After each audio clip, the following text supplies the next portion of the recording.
dengar pendapat, ya kan? Nah, tapi khusus untuk Pak Refli dan kawan-kawan,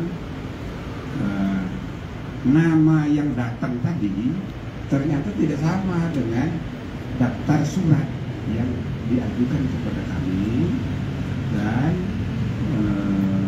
rupanya daftar namanya setelah dikonfirmasi kemarin itu ada nama-nama yang berstatus tersangka.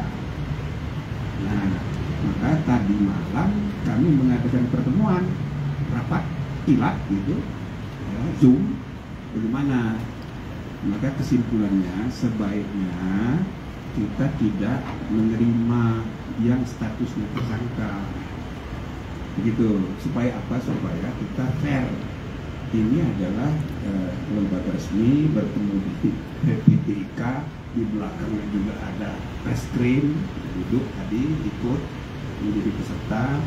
Lalu kemudian kita harus menghargai, menghormati proses hukum yang sudah jalan. Belum terbukti dia salah, tapi kita juga harus memegang etika. Selain hukum, kita juga soal baik buruk etika, dan kami pun runding bersama.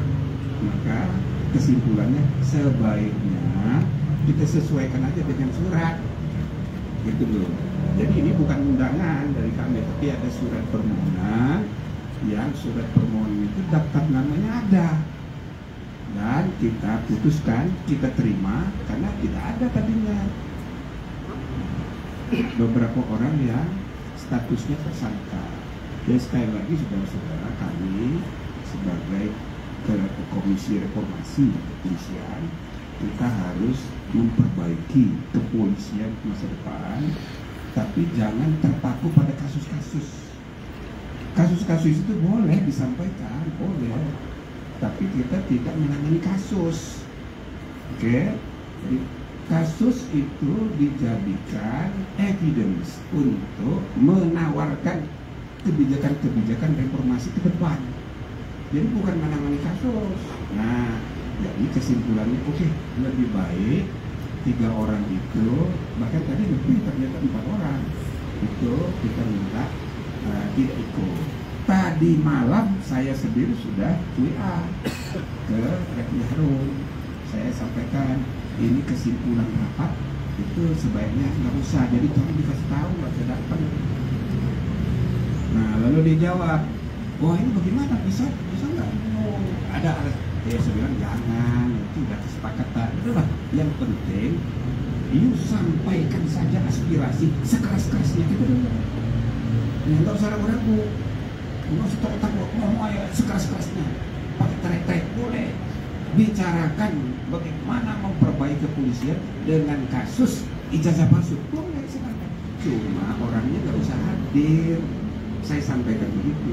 Nah, ternyata kalau menurut dia tadi, dia tidak beritahu kepada 3 orang, Roy Suryo, Tifa Pabdia sama Rismon, dan diberitahunya. Maka tentu saja kaget ini kan, Tifa aja kasihan juga.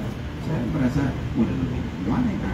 Akhirnya ya kita kasih kesimpulan begini, kalau mau duduk di luar saja, atau ya udah pindah ke belakang tapi nggak boleh bicara.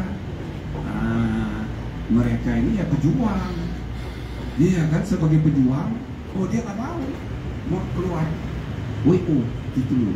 Nah, saya ya sebagai ketua komisi, saya menghargai sikap dari Refli Harun, yaitu aktivis sejati, yang mesti begitu, dia tegas. Ya cuma kita harus menghormati juga, komisi ini sudah bersepakat yang tersangka jangan, walaupun aspirasi kita dengar, nanti kita bicarakan. Misal